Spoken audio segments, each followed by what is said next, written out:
morning, everyone. Thank you all for coming. First reminder, let's take those phones and shut off those toners and rings and whatever, so we can have a quiet presentation. Today's presentation is also being filmed by NORCAM. Phil back there will be filming it, so if you want to see it again, you can pull it up eventually on NORCAM YouTube station. And I'm very happy to say I was approached a little while ago by these beautiful young UMass Lowell nursing students. And Katie will be presenting, will be the speaker to start off the presentation. And of course, today's program is Lyme disease. I'm also happy to see that our Board of Health agent, Martin Fear's here, and our Board of Health nurse, Sue Swansborough, is there. So thank you for coming. As you can see right away, it's an important topic. So good luck, girls. Thank you. Great. Well, as she said, my name's Katie. I'm Kelsey. I'm Ron. And I'm Allison. And we are students, we're already nurses. We're in the RN to BSN program at UMass Lowell, and we're doing a community project this semester, so thank you so much for letting us be here and tell you a little bit about Lyme disease. So what is Lyme disease? Many of you might know, some of you might not. We do have a handout by the CDC that we will keep here at your facility. So if you ever have questions or want to know more, it'll be here for you. We also have handouts that you guys can take and look at as you want. But Lyme disease is caused by infected ticks.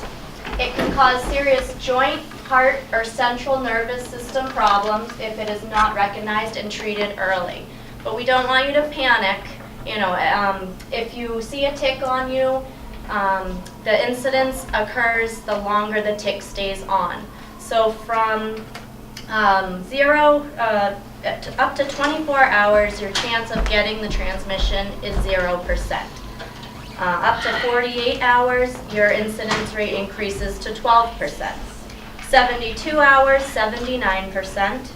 And then at 96 hours, your chances are up to 94%. So the biggest thing is if you see a tick or start to get the symptoms that Kelsey's going to discuss, just go get it checked out and go see your doctor. Through our research, we've learned that the onset of Lyme disease is most common in June, July, and August. So mostly the summer months. Get her to move off the screen. Oh, blonde? No, great, thank you. Can you see now? Perfect. And then in the state of Massachusetts, we found out the highest incidence occurs in children 5 to 9 years old and also 65 to 69 years old. So those are our target populations that we're educating. Why is that? Is there something in the system that attracts the ticks in those age groups? I think just with how many people are being diagnosed and the cases that are reported, these are the highest age groups that they're finding the statistics on. It doesn't mean other people in other age groups aren't being diagnosed, but that's the majority through Massachusetts overall. And then we took some time to see, are there infected ticks in your area? North Reading seems like a very outdoorsy kind of town. You guys have parks everywhere, it's beautiful. So we wanted to see if you're affected. So I know this is probably tough to see, but North Reading is the red area there. The green areas are the areas that are highest affected, and most people, I don't know what you think, but I think of the Cape when I hear of Lyme disease, and Nantucket, Martha's Vineyard, all those places, which are dark green. And North Reading, I mean, you're pretty up there. It's towards the green side. So you do have a high incidence. And if you look to your Middlesex County and looking around your area, that's why we have more statistics to show you. Middlesex County is the highest number of confirmed and probable cases from data of 2012. Middlesex County has 774 cases in 2012. Essex had 505. Suffolk had 117, Norfolk had 538, and Worcester had 439. So these are your neighbors, and your confirmed and probable cases are the highest. So today we're just going to review signs and symptoms with you, what to look for, ways you can prevent it, and how to properly remove. So, has anyone ever had Lyme? that would like to share with everyone? See just a few hands here. It's pretty prevalent. And what do you think of when you hear of Lyme for symptoms? Is there something that comes to mind real quick? Bullseye? Exactly. That's the answer I wanted. So, the most common signs and symptoms, the first one is a bullseye rash. Approximately 70 to 80% of people who get Lyme will get this rash. It begins at where you're bit. It starts around 3 days. It lasts an average of 7 days. And it is warm to touch. It gradually expands over time, and that's how it gets its name. And it can reach up to 12 inches, so it can get pretty big. But it won't stay on you forever. Like I said, the average is 7 days. The other signs and symptoms are what you think of when your body has an infection and it's trying to fight it off. So you will get a fever, 100 degrees or higher, sudden unexplained aches all over your body, chills, pretty bad headache, and most of you probably think of these people as tired, just in general. Other signs and symptoms, these usually only occur if you aren't treated right away.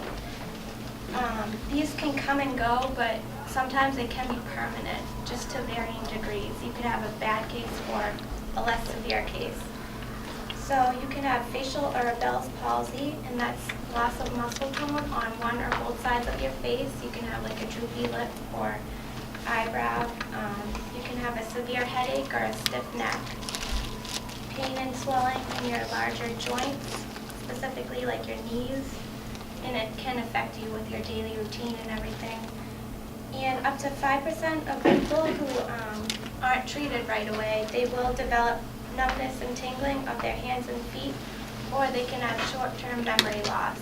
They can have a lot of difficulty concentrating, which can really hinder your day. Diagnosis and treatment. So if you have any of these symptoms, you want to see your doctor right away, and they'll decide if they want to treat you or not. They'll probably do a simple blood test. All they do is draw your blood one time.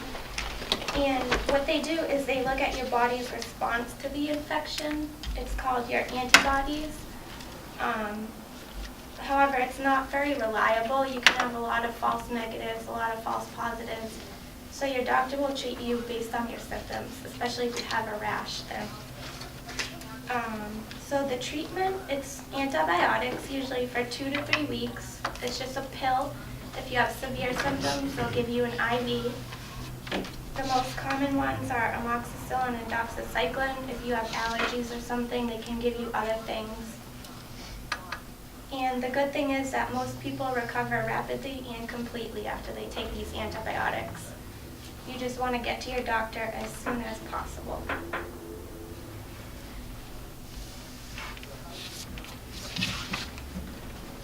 Okay, so from April to September, so it's Lyme time. If you want to reduce the exposure to the ticks, so it's best defense against Lyme disease, you have several steps to do that. First one, you have to create a tick-safe zone to reduce tick in your yard. You remove leaf litter and clear all grass and brush around home and at the edge of the lawn, and mow your lawn frequently. So also when you do outside activity, you're always walking in the middle of the trails and away from tall grass and brushes. And also you wear long sleeve short, and also you wear light or white the clothes, and also make sure that in this way you can easy to recognize if tick attack you. And also wear a hat. Make sure you spray repellent on your clothes or in your skin before you enter the woods. Wear long pants and tuck into the socks. Also wear shoes, no barefoot on the or sandal. When you out in the outside activity, you avoid sitting direct on the ground or on the stone wall. Also, keep your long hair keep tucked on the back, especially when you do gardening. Check your clothes and any exposed skin frequently for tick while outside. When you come back to the room, so you can hang your clothes in a dryer on the high heat for at least 1 hour. That way, can effectively kill the remaining ticks. Also, we recommend you shower as soon as possible, prefer within the 2 hours to wash out and more easily from ticks that may be on your body. Then is do a final double body check at the end of the day and remove tick properly.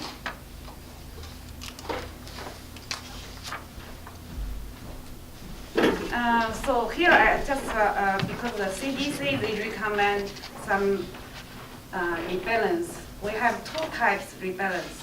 One is called DEET, and another one is called permethrin. So the DET, the concentration is recommended 20 to 30%. This one you can use for your skin and clothes. But for another one, permethrin, you only apply to the clothes, never, put it on your skin. Here's a website. It's they call DEET education program. I also print this in somebody already put in the handout. Yeah, So if there's you a want- link on one of your handouts to this website if you want to look it up later. Yeah, if you're interested in this, you can look this website. It will tell you how you correctly apply this DEET. And you know the market, they have I can say 1,000, and I believe the CDC recommends 230 this DET product. So which one is perfect for you prevent tick? So you can see this website, they will give you perfect information.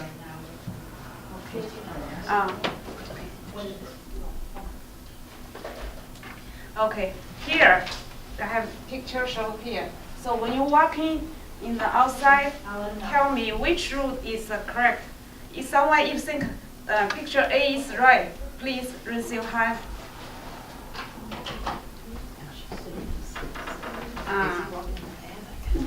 And how many things? How many think B is right? No. Sitting off the He's sitting Oh, grass. okay. I'm sorry. Do you want to? I moved the I didn't computer to see. here a little bit. Been sitting on that path. So how many think B is right? Who knows? So I overheard you say he's sitting. Is that why you said that's Yeah. not the right way? If you were standing and walking on the path, I'd say that's right. Exactly. Okay, next one. Which clothes is safer for wear to prevent? Can you raise your hand? B. Okay. How many think is A? Nobody? Why do you think it's B? He's coming up. Very Very good. Thank you. And that's tough too because, it happens in the summer months. Who wants to be in long pants, long shirts, but it is the best way to protect yourself. They make clothes now that are very breathable, exercise clothes, that you still would be able to cover yourself up. So the next is just general information about ticks. The importance of walking through the middle of the path is ticks can't fly or jump, and if you look at the top of this picture, that is usually how they hold on to trees, leaves, whatever. It's their bottom legs, and they reach out with their 2 front. So they hold on to leaves and grass by their 3rd and 4th pair of legs and outstretch their 1st pair of legs waiting to climb onto a host. Some ticks attach immediately, and some others wander around the body looking for thinner skin, such as behind the ears. They also mention always check your belly button, especially for younger children, behind your knees, anywhere the skin is thin, they'll be most likely to attach. And they can secrete small amounts of saliva with anesthetic properties so that an animal or person can't feel that the tick has attached itself. And also there's some common myths regarding tick removal, such as put Vaseline on it until it smothers it and then it detaches, or nail polish. The most important thing is just to immediately remove the tick. So the proper way to remove a tick is just with regular tweezers, get it at the very base close to the skin and pull straight up. Try not to jerk, twist, or anything like that because you don't want to leave the head of the tick in the body. After you remove it, flush the tick down the toilet wherever you need to dispose of it, and just thoroughly wash the area. If a piece of the tick does kind of get in there, just try the best to remove as much as you can and then thoroughly scrub the area. And then also you should probably make your healthcare provider aware, just in case, and also be aware of the signs and symptoms. So just as an general information about how small ticks can be, as you can see there's a dime there, and straight up above, this is over an inch, so obviously it's expanded here, but the first stage of ticks is pretty tiny that you can hardly even recognize it on your body. And then towards the end of their lifespan, they get bigger. But that's why it's definitely important to shower, shake your clothes out, and make sure that there's no ticks anywhere on you after being outside. So we are just going to have you do, we passed out a quick little quiz, and if we can have you bring it up when you're done, and we'll hand you out a number, and then we'll do a quick little raffle for a Dunkin' Donuts gift card, and then we have refreshments over there for whoever would like to join. And then after the done, we have the answers to the quiz that we'll put over. A tick period, you can get it from any tick? Not any tick. You can only get Lyme disease. It's mostly from, what is it, ear tick? The black tick. And not all black ticks have the Lyme disease. It's only infected ticks. So not every black tick is infected. It just, it's the black-legged tick. Oh, that's the one. Yes. How old are you? I'm 27. Yeah. Yes. The ticks are very heavy right now. Any other They are, questions? yeah. Are there any other questions? Because we're going to start filming, and like the girl said, there's some refreshments, there's a quiz, there's a prize, and they even have a way of, they're going to show you how to remove those. We will let them know. So, thank you very much, girls. Thank you. What was your name? I'm not sure, I've never heard that actually, so, yeah, I'm not sure. I was gonna say too, if you take the tick off, you can put it in a bag and show the doctor, because a lot of times they look at it and they can just say, I had to forget it. do that Okay, myself, yeah, yeah. instead of throwing it away. I took it in and they said, oh, this isn't one, you Exactly. need to worry about, but it did scare me. Right. Well, then I you was don't feel the petrified. antibiotics, you know? Yeah, yep, I also, when I take them off my cat, I put them in water and soap. okay. That's great, that's helpful. Maybe you can flush. After they die. After they die, you flush to Yeah. toilet water. Yeah. But I wait till No, they're all you dead. can't tell. This is How- very tough. How long does that usually take once you do that?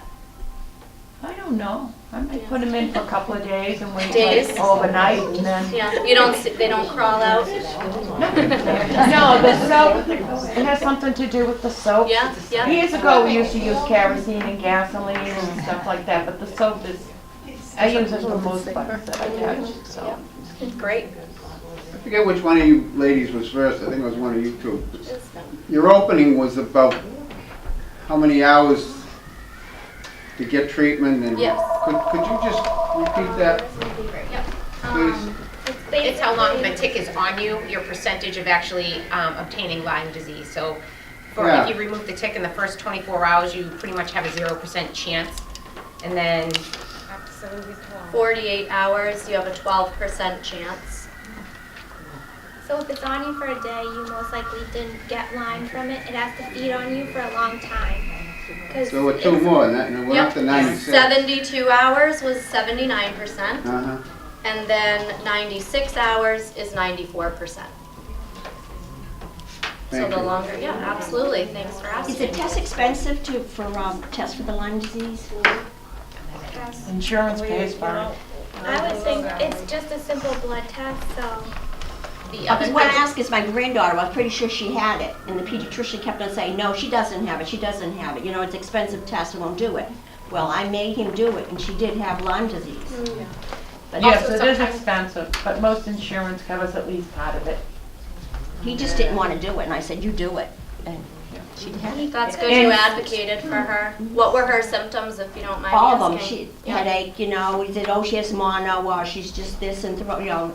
Didn't want to do anything, just laid around. He kept on saying, oh, it's this, it's nothing, don't worry about it. I goes, so finally I went with her, I said, you do it now, because I know she has it. He was positive. He said, I was so shocked. How long had she been feeling like that before she got A couple the of test? weeks. Yeah, And now that's the she's thing having the too. symptoms back again. That was last year. Have her retested. Yeah. Yeah. Well, you can still test positive after treatment because it's the Still antibodies antibody, and right. those stay in your system. So if you go to the doctor right away and your body hasn't developed the antibodies yet, it will be a false negative because it doesn't show up in your body yet. But So- they should treat you on your symptoms. It's 2 tests. You'll always test positive on test 1 or on the first part of the test, and then you'll test either negative or positive on the second part. Yeah, there's 2 of them. And the other thing is, not everybody gets a rash or a ring. I've had it 3 times and Yeah. never had a ring. She didn't have a ring either. Yeah, no, you don't always get the ring. Only 70 to 80% will get the rash, so. Yeah, but just so people know, you know, if a kid's sick, or like she said, she never got the ring advocate either. for them. And a lot of the times they're kind of flu-like symptoms. I mean, Very fever, not vague, feeling yeah. well, sore. Did you have a question? Did she sleep a lot? Test negative I more slept than 3 once days and straight. still have been infected. Yes, until your yes. antibodies in your system. Go ahead. Because I had a big red welt. I mean, it wasn't a bullseye, but I had a huge red welt on my leg. Interestingly enough, 2 weeks later, my girlfriend had the exact, you would have sworn it was my leg. She tested positive. I've tested negative twice, 2 weeks and a month and a half afterwards. There's actually other ticks that carry other diseases, and it could have just not been Lyme. So there's a different test? This is Lyme specific, the test they do, looking for the antibodies, but there's other disease-borne, tick-borne diseases, so. There's also, I Could mean, you have could been a have, spider bite. yeah, maybe gotten a cellulitis or something too. So if you're not having ongoing symptoms, it could have just been a simple skin infection that you can easily get from Staph infection. banging your leg the wrong way. Sometimes it occurs, Well, I think cellulitis. this is pretty obviously a bite because there was a little tiny spot in the middle and then there was a welt like this. Could have been a spider bite too. Spider bite, yeah. It's good though, you know, I don't know how often you see your doctor, but it's good to just keep checking in with him and just keeping in touch of your body and your symptoms and how you're feeling, because you might develop it over time if it was in fact. Any other questions? What do you people as young medical professionals think about the controversy that exists now? Are you aware of it as far as chronic Lyme disease existing? Well, there's a huge split in the medical community where some doctors say Lyme disease exists, it's easily treatable with antibiotics. The other half says, well, that's true, but if it goes untreated for a long time, it's very difficult to recognize and really difficult to treat. I agree that there's a chronic long-term Lyme disease, just out of a family member having Lyme. They didn't catch it till late, so actually they have a house down the Cape, so my aunt and 2 cousins ended up getting PICC lines for long-term IV antibiotics. And the 2 younger girls have kind of, one of them who's 27 said it took a good 2 years to resolve all her symptoms and is feeling fine now, but on the other side, her mom still has complications she feels due from Lyme disease. So, I mean, it was like 6 years ago. It's tough too because everyone's so worried about prescribing antibiotics so readily because of the resistance you can build up. But with something as serious as this, if you have classic symptoms, I think the doctor personally should treat. But it is tough. I mean, It also it's- can mask the flu too if you don't have a rash. Yeah, well, it's pretty crazy because you don't have to, the symptoms definitely vary from person to person. There's a huge list of them, and many doctors traditionally just aren't having Yeah. You know, I've had it for 2.5 years. It took 2 years for someone to actually think that I had it. I'd been to all kinds of specialists and doctors, had 5 tests. One was positive, they didn't trust the test, so they tested again. And lots of antibiotics for a long time. And basically, at the end, most doctors are just gonna say, well, we'll just treat you for depression or something else. You don't have Lyme disease, we don't think that that's what it is.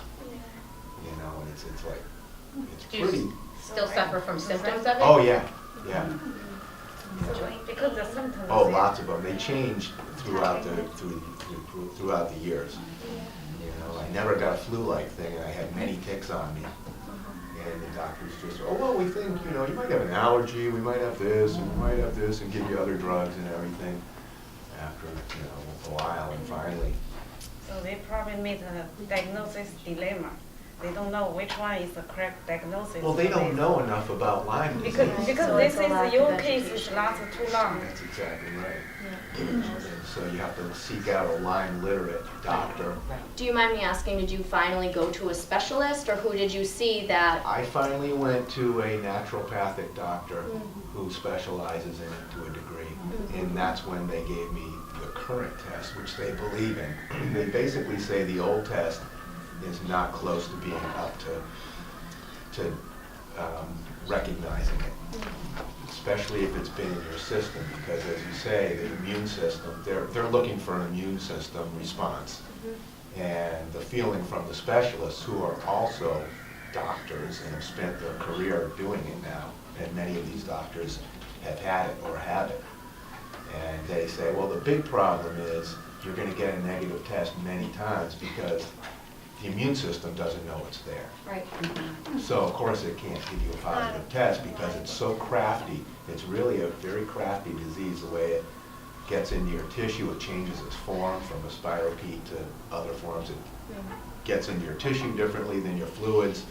Has cystic form that's like a sci-fi movie where it's just dormant in your body, and then it can work.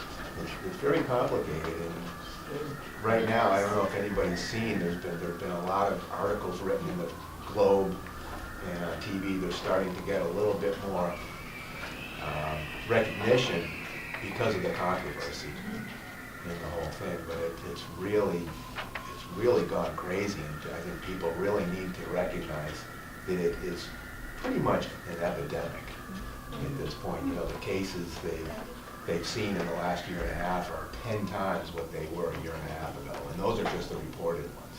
So it's crazy.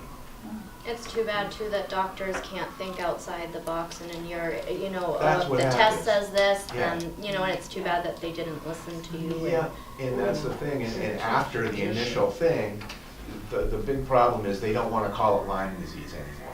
That's why there's all this contention. It's like, well, there's no such thing as chronic Lyme. It's like, well, that's fine, call it something else then. It's a tick-borne illness, and it basically is usually at that point, especially in New England, it's not just Lyme disease. There are many other pathogens and things that come from that same tick, almost always.